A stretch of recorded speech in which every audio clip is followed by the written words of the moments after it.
نحمده ونصلي على رسوله الكريم اما بعد فاعوذ باللہ من الشیطان الرجیم بسم اللہ الرحمن الرحیم۔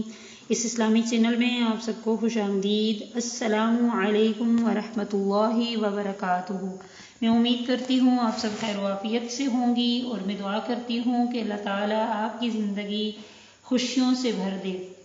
معزز سامعات، آج میں لائی ہوں آپ کے لیے ایک نہایت ہی اہم موضوع۔ بیان کے اختتام تک ہمارے ساتھ رہیے گا۔ آج کے بیان میں بہت اہم باتیں میری ان بہنوں کے لیے ہیں جو اپنے حالات کا رونا روتی رہتی ہیں۔ آج میں آپ کو بتانے جا رہی ہوں کہ آپ اپنی زندگی کو کس طرح سے خوشگوار زندگی بنا سکتی ہیں۔ اگر بیان اچھا لگے تو سبسکرائب کرنا نہ بھولیے گا اور بیل پہ کلک ضرور کریں تاکہ ہر آنے والا بیان بر وقت آپ تک پہنچ سکے۔ تو آئیے میری بہنوں، آپ کو میں بتاتی ہوں کہ اسلام نے ایک اچھی بیوی کا معیار کیا ہے اور کس طرح سے آپ ایک اچھی بیوی بن سکتی ہیں اور اپنی زندگی کو خوشگوار بنا سکتی ہیں۔ تو میری بہنوں، اسلام میں اچھی بیوی کا معیار یہ نہیں ہے کہ کالج سے ایسی ڈگریاں لے کر نکلے جو خود مردوں کے حق میں بھی اب بیکار ہو چکی ہیں۔ ارشاد فرمایا، ایسے ہی زبان نے جو ہمیشہ سچ پر کھلتی ہے، ہمارے اور سب کے ہادی و آقا محمد مصطفیٰ صلی اللہ علیہ وسلم نے، جن پر اللہ کی بے شمار رحمتیں نازل ہوں، فرمایا کہ اگر میں کسی کو حکم دیتا اس کا کہ کسی کو سجدہ کرے تو یقیناً حکم دیتا عورت کو کہ سجدہ کرے اپنے شوہر کو۔ لہٰذا اچھی بیوی وہ ہوگی جو اس حدیث کا مطلب سمجھ کر خود کو مٹا دے، شوہر کی اطاعت میں پناہ کر دے، اپنی مرضی کو شوہر کی مرضی میں، اپنے دل کے ولولے، حوصلے، اپنی آرزوئیں، اپنا چین، اپنا آرام سب کچھ نثار کر دے۔ ذلتیں ہوں انہیں عزتیں سمجھے، کانٹوں کا بستر ملے ان کو پھولوں کی سیج خیال کرے، بس وقف کر دے اپنی زندگی کو شوہر کی خدمت کے لیے، اطاعت کے لیے، اور آزمائشوں پر صبر کرے۔ اے نیک بیویوں، زہر میں قند کا مزہ حاصل کرنا سیکھ لو۔ سوکھی روٹی کے ٹکڑے ملیں تو جنت کے خوان سمجھ کر قبول کرو۔ زبان درازیاں ہوں اپنے کانوں کو بہرا بنا لے، آوازیں کسی جائیں تو اپنی زبان پر مہر لگا لو۔ کلیجہ میں نشتر بن کر چبھنے والے ساس کے ہر تانے کو ماں کا لاڈ پیار سمجھ، اور چڑھی ہوئی نند و ساس کی طرف سے ملنے والی ہر تکلیف میں اپنے مقدر کی مسکراہٹ کا جلوہ دیکھ۔ ساری کی ساری زندگی صبر و ضبط کے ساتھ، شکر اطمینان کے ساتھ زندگی گزار دے اور دنیا کو دکھا جا کہ اپنے بڑوں کی نام کی لاج رکھنے والیاں، شریفوں کی لاڈلیاں، خدائے واحد کی بندیاں، رسول برحق کی باندیاں، عائشہ و خدیجہ کے اشاروں پہ نثار ہو جانے والیاں اس 14ویں صدی میں بھی پیدا ہو سکتی ہیں۔ دینداری و خدا ترسی کے ساتھ شوہر کی اطاعت و محبت دونوں نیکیاں اپنے آنچل میں کیسے سمیٹ کر اس دنیا سے رخصت ہوتی ہیں۔ تو آج کی صدی میں بھی اگر دینداری ہو، اگر بچیوں میں دین کے لحاظ سے تربیت کی گئی ہو، تو ایسی آج کی صدی میں بھی ایسی عورت بن کے دکھا سکتی ہے کہ ہم نے زندگی کیسے گزارنی ہے اور اپنی زندگی کو خوشگوار کیسے بنانا ہے، صبر کے ساتھ۔ ایک نہ ایک دن یہ صبر، اللہ تعالیٰ نے خود فرمایا کہ ان اللہ مع الصابرین۔ تو میری بہنوں، صبر کیجئے۔ جب صبر کریں گی تو اللہ آپ کا ساتھ دے گا، اور جس کا ساتھ اللہ دیتا ہے وہ اس کا دنیا اور آخرت میں کچھ نقصان نہیں ہوتا۔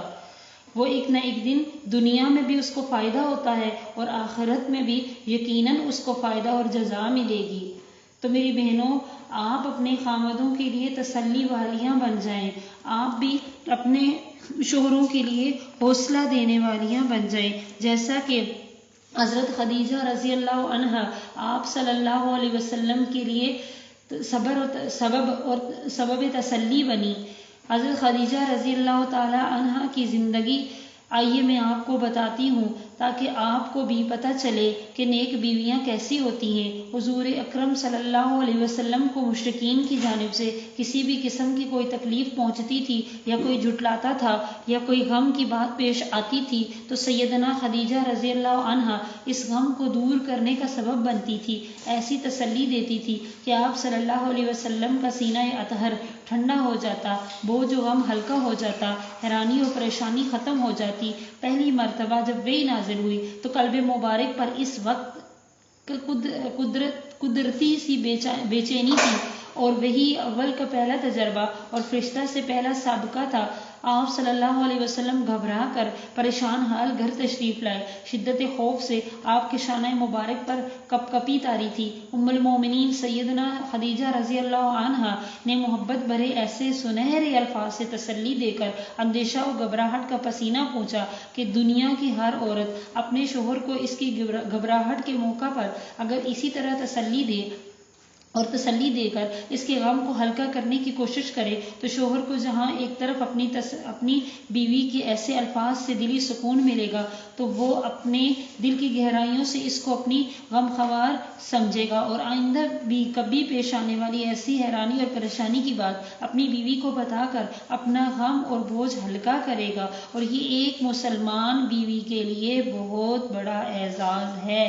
میری بہنوں سمجھ لیجئے کہ یہ ایک مسلمان بیوی کے لیے بہت ہی بڑا اعزاز ہے۔